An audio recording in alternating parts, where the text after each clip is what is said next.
This video you're about to watch is going to trigger some emotions, but you're definitely going to learn from it, especially for the young folks.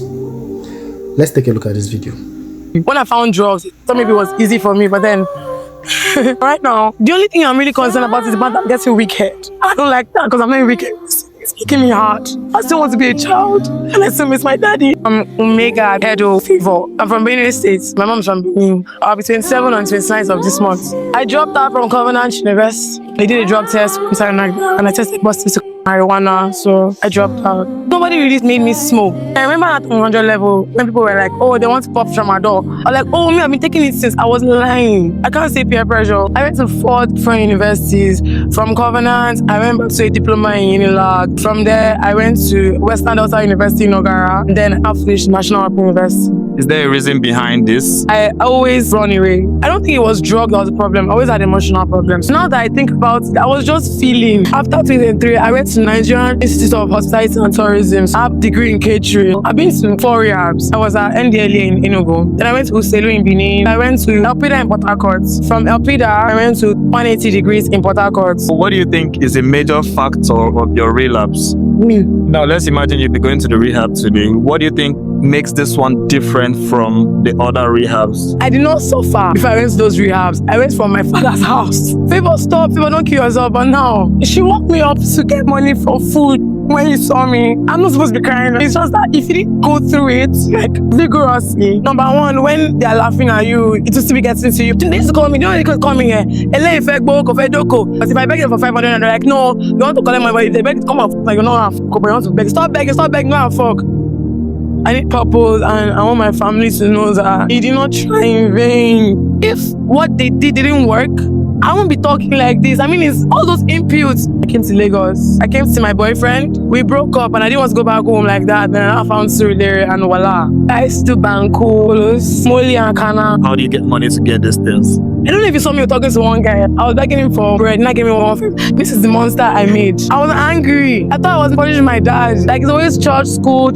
So when I had the opportunity to be free, I broke out. And then I always give for love in all the wrong places. Dangers of drug use. Sexual promiscuity because you must survive. Sometimes you sign a fresh word for begging. The one I hate the most is when they laugh at me. I like Bako, Nigbana. But it's the most I did it to myself. Don't start. Don't let them whine. There's nothing there. No poor body. How best would you love to rebuild your life? Cooking. Let me tell you, see my journal.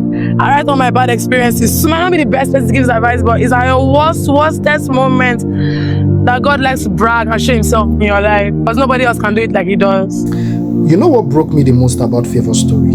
It's not even the drugs. It was the little girl inside an adult body, still crying for help. Imagine being expelled from school, not because you are dumb, not because you're useless, but because a random decision that was supposed to be a one-time trial just to feel among became a stronghold that is now driving the entirety of someone's life experience. Each time we look at people like this, it's very easy to say, drug addicts. We have identified the problem. What is the cause? How did it start? This lady said something that is worth nothing. She said when she first went to rehab, she didn't suffer. Back then, people still pitied her. Favor, don't kill yourself. People still showed concern. But life changed. Now, someone wakes her up from bed to go look for money for food. Do you know what that means? At some point in life, sympathy expires. The same people that once begged you to stay alive will start expecting you to survive on your own. And this is an inevitable life experience, which is a beautiful thing. Responsibility, accountability, independency will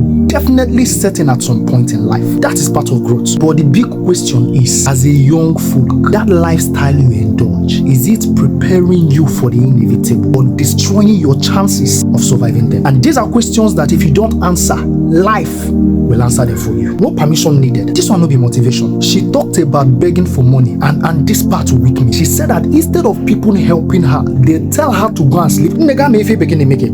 After all, you don't need to own a bike to be a rider. Sexual promiscuity. That is part of the danger. And the interesting part is she's not even blaming anybody. In her words, I did it to myself. If for this monster, this pitiable human being you're looking at, now my creation. Honestly, that sentence is heavier than people realize. Some people are not running from responsibility. They are already drowning in regret. You can hear it from the way she speaks. This is not somebody enjoying destruction. This is somebody that has been bleeding emotionally for years, looking for freedom, looking for love, but in the wrong places. When she finally tasted freedom, she broke out too hard. Not as an addict, but see where she landed. Far from herself, and obviously far from home. That line where she said, I still want to be a child. I still miss my daddy. That was not the voice of a drug addict talking.